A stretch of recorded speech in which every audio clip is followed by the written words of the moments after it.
Assalamualaikum warahmatullahi wabarakatuh.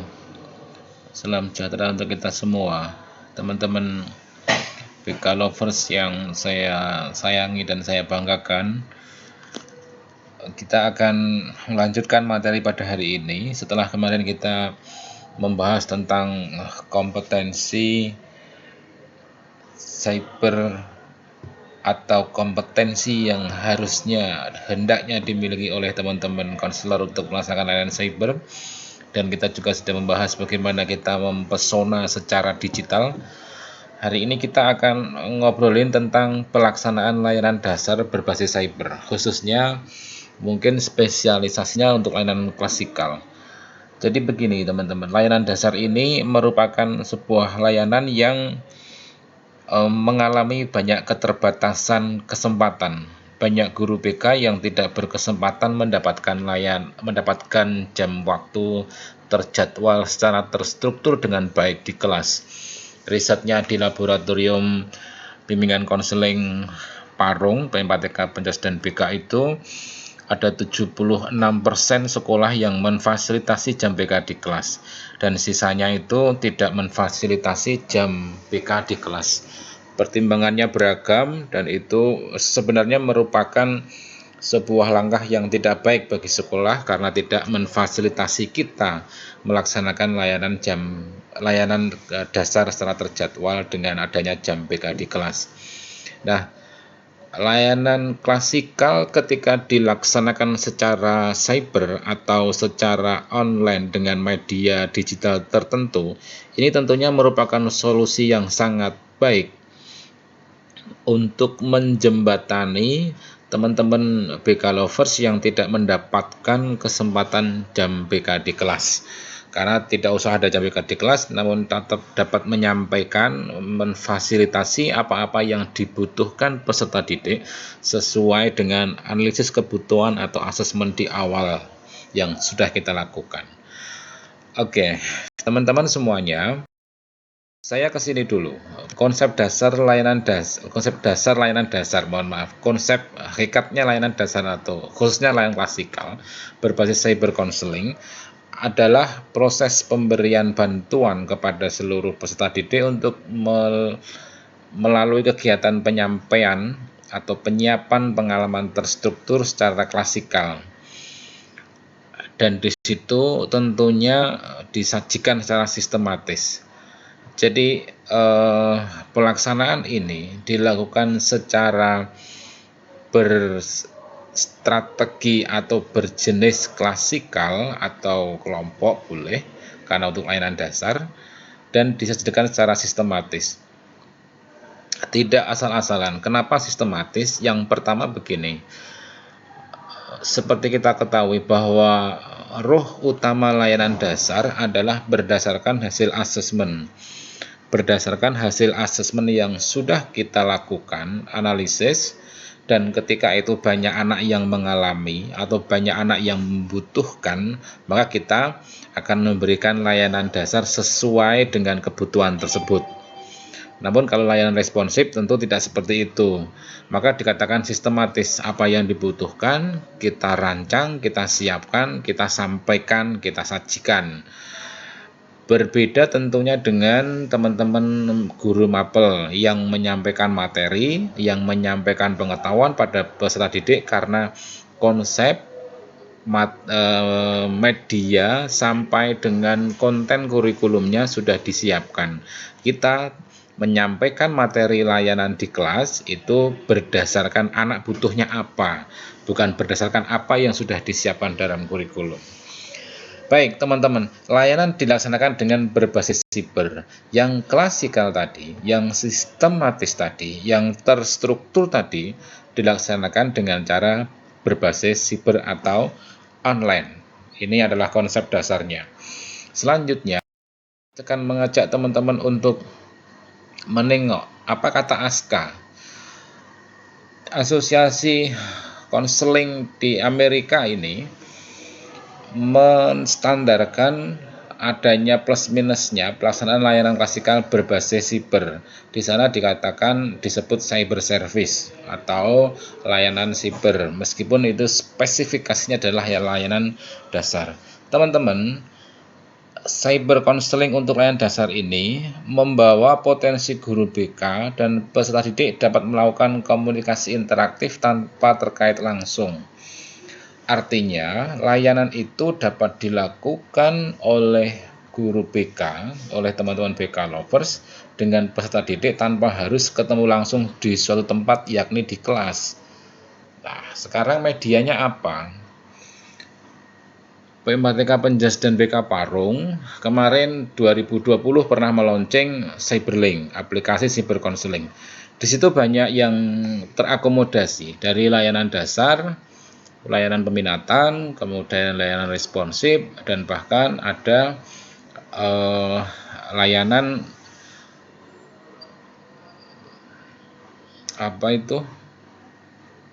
quick and queue dan seterusnya ada di situ. Namun Cyberlink itu menonjolkan layanan klasikal. Itu bisa digunakan, dan bagaimana pemanfaatannya memang sudah banyak. Waktu itu tahun 2020 ada 111 sekolah yang menggunakan se-Indonesia. Kemudian kehadiran dan perkembangan cyber service di Indonesia membantu mempermudah seorang untuk beraktivitas. Seperti kita ketahui, progresivitas layanan cyber di Indonesia cukup sangat pesat, dan ini mau nggak mau harus kita barengi dengan kompetensi kita untuk mengikutinya. Hal ini mempercepat proses penyebaran dan pengumpulan informasi. Nah, teman-teman semuanya, ini yang harus kita ikuti.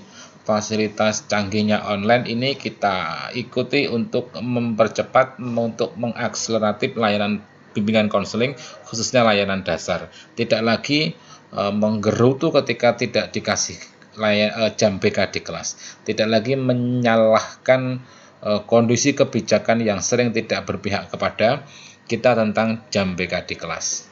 Baik, teman-teman, ketika layanan dasar atau khususnya layanan kelas kita laksanakan secara digital, secara online, maka ada beberapa hal yang akan kita dapatkan. Yang pertama, akan tersampaikan pada siswa meskipun dengan keterbatasan jumlah guru BK di kelas. Terkadang satu sekolahan itu dengan 800 peserta didik hanya ada 2 guru BK. Logika kinerja profesi kita itu untuk melayani layanan responsif saja itu keteteran. Terus kita harus melakukan layanan dasar yang harus masuk kelas.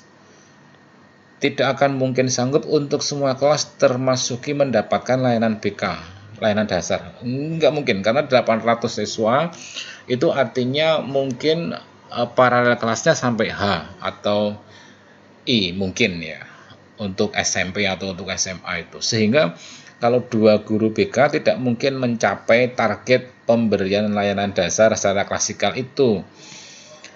Artinya penyelenggaraan layanan dasar atau klasikal khususnya dengan berbasis cyber itu akan memungkinkan materi atau apa yang dibutuhkan anak itu tersampaikan tanpa berpengaruh terhadap jumlah guru yang ada di sekolah itu, sehingga guru BK dapat menyampaikan materi-materi sesuai dengan kebutuhan anak walaupun hanya berdua, karena melalui media digital. Apa media digitalnya? Boleh Cyberlink yang kemarin diciptakan oleh teman-teman kami di Penjas BK Parung, boleh GCR, atau boleh apapun. Oke. Lebih mudah mendapatkan materi tentang soft skill dari guru BK melalui media cyber counseling. Teman-teman semuanya, materi soft skill itu mahal. Ada risetnya orang dari Kementerian Pemberdayaan Anak dan Perempuan, Kementerian itu menyampaikan bahwa kenakalan anak itu diakibatkan oleh kurangnya bekal soft skill. Ternyata salah satu yang mempunyai kewenangan dan harusnya melakukan pembekalan soft skill adalah guru BK. Bagaimana guru BK mau memberikan bekal soft skill karena sering tidak terfasilitasi? Baik, itu kita abaikan. Artinya, kita dapat memberikan bekal soft skill itu melalui media cyber counseling. Saya ada punya teman guru BK di Jawa Timur itu sering membuat konten-konten simple gitu, kemudian berbasis PowerPoint kayak saya begini, direkam kemudian diunggah di YouTube, kemudian dikirim ke murid-muridnya. Mereka harus menerima tips menjalani remaja yang sukses, dibuat kemudian dikirim, dan mereka anak-anak tuh senang aja mendapatkan materi kayak gitu dari gurunya. Dan membuat seperti ini tidak sulit sebenarnya, hanya kadang kita tidak atau belum memiliki semangat untuk mempelajarinya. Selanjutnya, layanan virtual yang lebih antusias untuk diikuti karena lebih artistik. Sesuai dengan rasionalisasi cybercounseling di materi awal hari kedua, bahwa layanan virtual itu saat ini anak-anak lebih seneng buka materi, nonton YouTube, itu anak-anak lebih seneng daripada mendengarkan gurunya bicara di depan kelas. Maka akhirnya kalau seorang guru BK atau teman-teman BK lovers yang di sini ini merancang sebuah materi, dibuat video pendek atau dibuat narasi pendek atau dibuat semacam flyer gitu, kemudian di-share ke anak-anak didik kita, itu mereka lebih suka untuk menikmati dan menerimanya tinimbang kita berdarah-darah di depan kelas. Nah, selanjutnya, kalau seperti keberangkatan kita jenis cyber, maka layanan seperti kemarin saya sampaikan, saya ulang lagi, jenis cyber counseling itu kalau berdasarkan model komunikasinya itu ada yang asinkronus dan ada sinkronus. Kalau berdasarkan mekanisme komunikasinya, maka ada chat, cyber counseling chat, cyber counseling voice, telepon, dan cyber counseling video conference. Kalau cyber counseling berdasarkan strategi layanan, maka cyber counseling itu bisa untuk klasikal, bisa untuk kelompok, dan bisa untuk individu. Jadi jenis layanan cyber counseling bukan hanya chat dan telepon, berangkat dari mana dulu melakukan klasifikasi.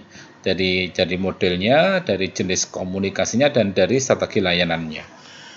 Oke, teman-teman semuanya, maka layanan klasikal itu bisa kita lakukan lewat asinkronus. Mungkin lewat media Moodle atau Google Classroom. Yang kemarin ketika pandemi, teman-teman mapel pun ramai-ramai menggunakan Google Classroom. Ini yang asinkronus, tidak ketemu langsung. Yang kedua, model sinkronus.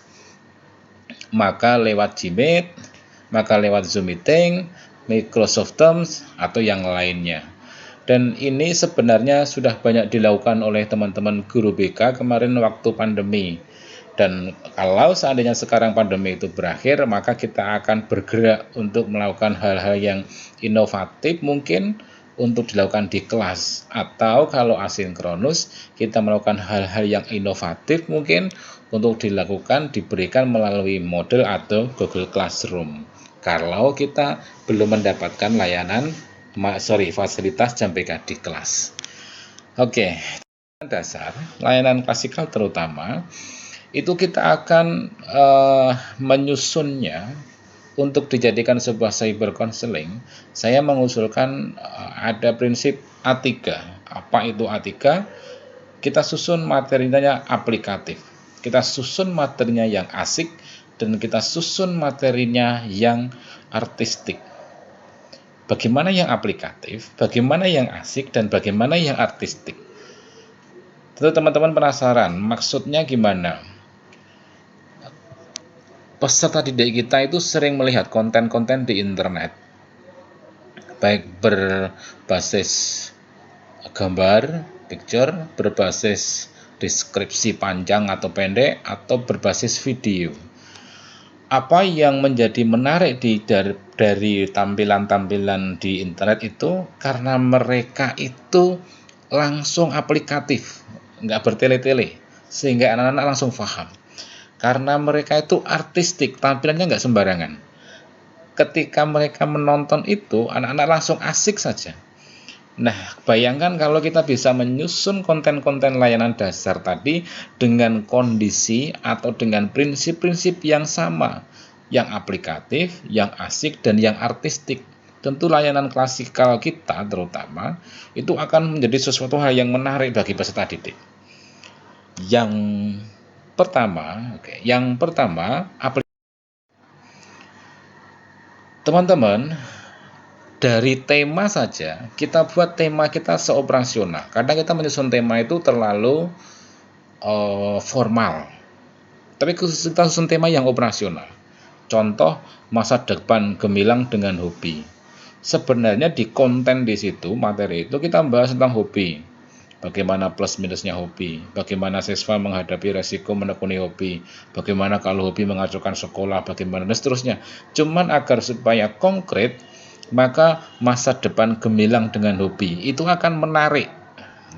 Dari temanya saja sudah menarik, dari temanya itu langsung aplikatif.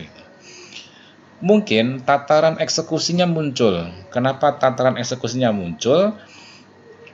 Tidak usah berteori ria apa itu hobi, kemudian plus minus hobi dan seterusnya, enggak perlu. Langsung bagaimana melakukannya, menjalani resikonya bagaimana, meramu penyelesaiannya bagaimana. Kalau saya menekuni hobi, maka saya tidak boleh hobi itu mengacaukan sekolah.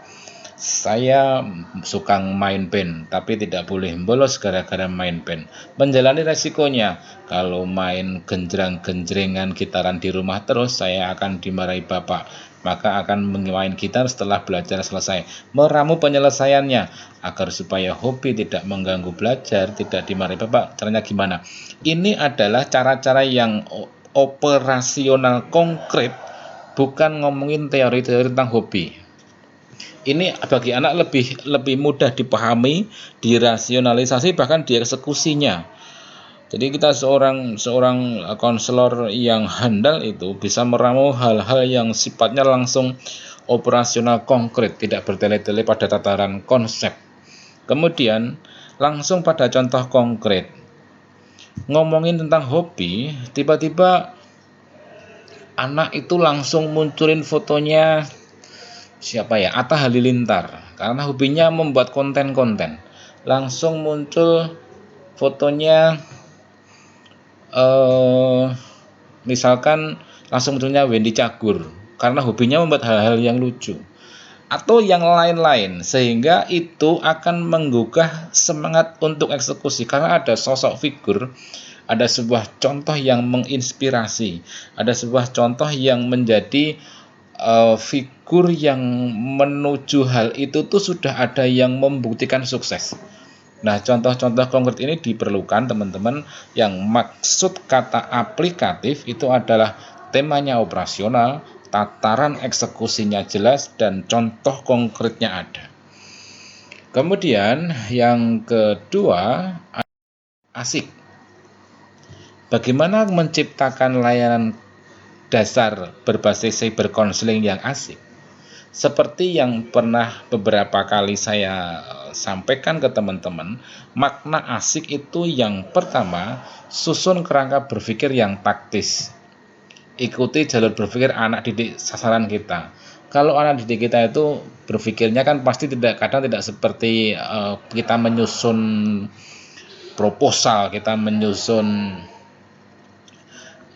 penelitian gitu kan, mereka akan kadang mereka berpikirnya langsung contohnya siapa. Kalau bahasa orang presentasi yang keren itu namanya unfreezing. Tiba-tiba di materi kita nampilkan fotonya tokoh idola siapa, kemudian tato kita coba renungkan anak-anak ini siapa, bagaimana dia sukses, bagaimana ini. Langsung ditembak. Unfreezing itu membuat anak langsung menarik gitu.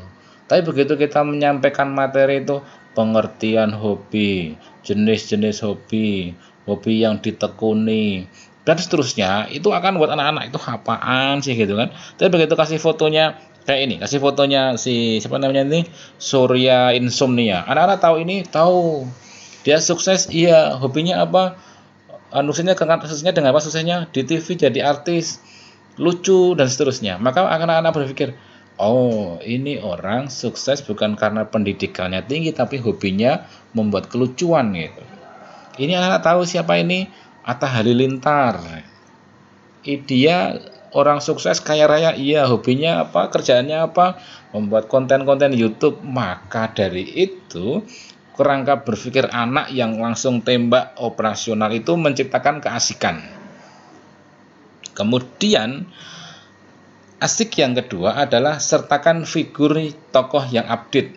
Tadi saya jelaskan, tokoh-tokoh yang sedang tren, tokoh-tokoh yang menciptakan gairah itu disertakan dan nggak masalah, tergantung temanya. Kalau temanya tiba-tiba tentang karir, kasihkan contoh para tokoh-tokoh yang sukses, tokoh-tokoh pengusaha yang sukses, tokoh-tokoh pejabat yang sukses, tokoh-tokoh figur-figur yang keren. Seperti kita sampaikan Pak Firly Bahuri misalkan, kita sampaikan Pak Sigit, Pak Kapolri kita sampaikan tokoh-tokoh yang lain yang sukses menjadi seorang negarawan atau sukses menjadi seorang pejabat, ya bagaimana meniti karirnya. Tapi kita sampaikan dulu itu. Nah, tokoh-tokoh ini akan menjadi sesuatu yang menginspirasi dan menciptakan gairah. Kemudian yang ketiga, gunakan figur yang viral di sekolah. Kadang unik ya Pak Ibu, anak-anak itu terkadang ada salah satu temannya yang viral di sekolah, yang terkenal misalkan dengan lucunya, dengan gokilnya, dengan apanya, justru ini kita pakai, ambil fotonya, tempel di materi kita, sertakan. Misalnya ada murid kita yang orangnya lucu atau orangnya itu punya karakteristik unik di sekolah tapi viral, misalkan namanya Ambran gitu kan, tampilkan fotonya Ambran, dan Ambran itu bukan untuk menjadi contoh tapi hanya untuk menjadi penarik, tidak masalah. Ini akan menimbulkan anak itu menggugah gairah gitu loh. Karena kita harus berjiwa entertain sedikit ketika menyampaikan materi-materi klasikal layanan BK. Yang terakhir, makna asik yang saya sodorkan adalah bila perlu gunakan alur berpikir terbalik. Berpikir terbalik itu seperti saya sampaikan tadi, tidak harus berkonsep seperti bagaimana membangun materi. Tapi berpikir terbalik itu tiba-tiba menyampaikan hal-hal yang realita dulu. Realitanya itu Atta Halilintar. Turun. Ternyata hobi itu penting. Turun. Hobi kamu apa? Turun. Bagaimana menjalani hobimu? Turun. Hobimu yang negatif apa positif? Turun. Pernah nggak hobimu itu mengacaukan belajar? Sehingga hantamannya pertama kali itu tidak pengertian hobi, tapi hantaman pertama kali adalah figur sosok Halilintar atau Atta Halilintar, figur sosok Sule, figur sosok Andre Taulani, atau figur sosok pembalap Mike Schumacher, atau pembalap yang sedang terbalik-balik di Mandalika kemarin, Marquez dan seterusnya, karena hobinya dia sukses. Jadi susunan layanan terbalik itu pun nggak masalah karena itu dalam rangka menciptakan keasikan. Tiba-tiba fotonya Marquez di depan, jret, siapa anak-anak ini pembalap yang kemarin jatuh dan seterusnya, kan baru turun sampai akhirnya bagaimana kamu menjalani hobimu yang positif tapi tidak mengacaukan belajar.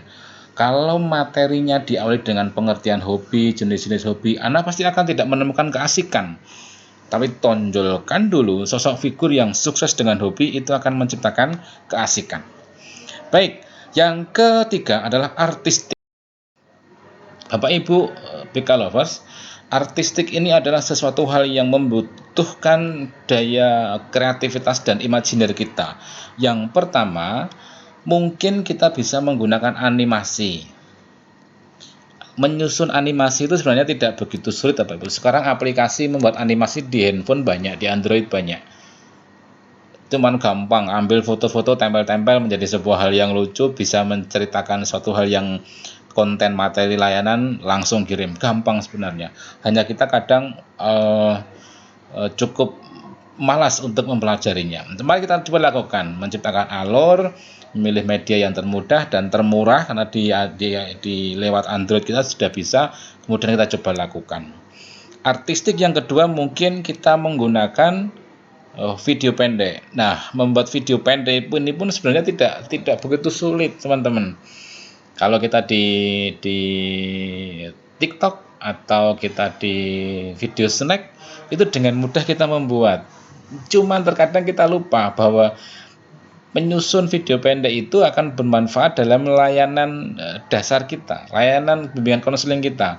Kita membuat konten-konten itu hanya untuk asik-asik saja, tidak sadar kita itu akan memperkuat, akan mempertajam kinerja profesi kita. Nah, kita susun video pendek ini, desain yang terarah, buat rekaman, edit dengan cara terpraktis, kemudian di-share ke anak-anak. Ini tentu akan lebih bermanfaat dalam rangka membekali anak-anak materi-materi soft skill daripada anak-anak itu mendapatkan materi soft skill dari para sumber-sumber yang tidak bisa dipercaya kebenarannya. Lebih baik menerima materi-materi soft skill dari kita guru BK yang memang sudah kita lakukan saring dan filter mana materi yang bagus dan yang tidak. Oke. Mungkin kita juga bisa menyusun komik. Sebenarnya ini pun juga mudah. Kumpulin foto-foto, sambung, kasih kata-kata, selesai. Jadilah komik. Kita mau ngomongin tentang pubertas. Tiba-tiba kita ambil foto anak-anak diambil foto, kemudian diedit, sambung-sambung.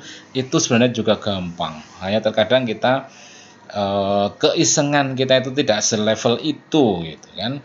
Kemudian mungkin malah yang lebih keren lagi, kita ngambil lagu atau film inspiratif, kemudian kita ambil value di situ. Kita ambil makna dari lagu itu, kita ambil makna dari film itu. Saya pernah ngambil makna dari film Fast Furious yang pertama, masih Tokyo Drive.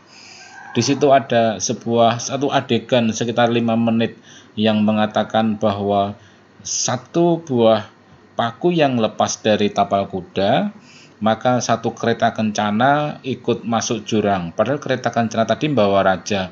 Akhirnya raja mati. Ketika raja mati, kerajaan diserang kerajaan lain dan satu kerajaan runtuh. Berarti kalau di alur, kerajaan runtuh gara-gara satu buah paku. Di adegan salah satu adegan film Tokyo Drive itu ada kayak gitu. Dan itu terkadang anak-anak terlewatkan karena anak-anak taunya tentang balapannya saja. Tapi bagi kita seorang guru BK, ada bagian yang value-nya bagus, kita potong, kita persembahkan. Ini loh nak, ada bagian ini.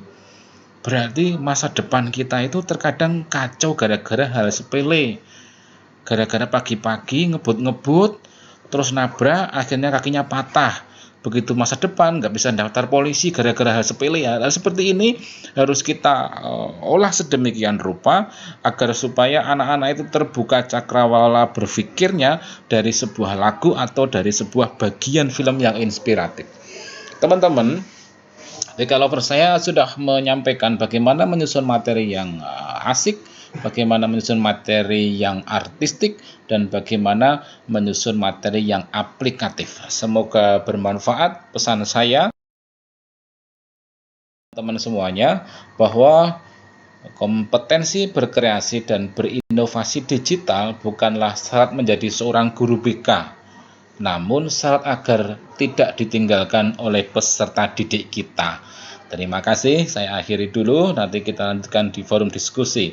Assalamualaikum warahmatullahi wabarakatuh.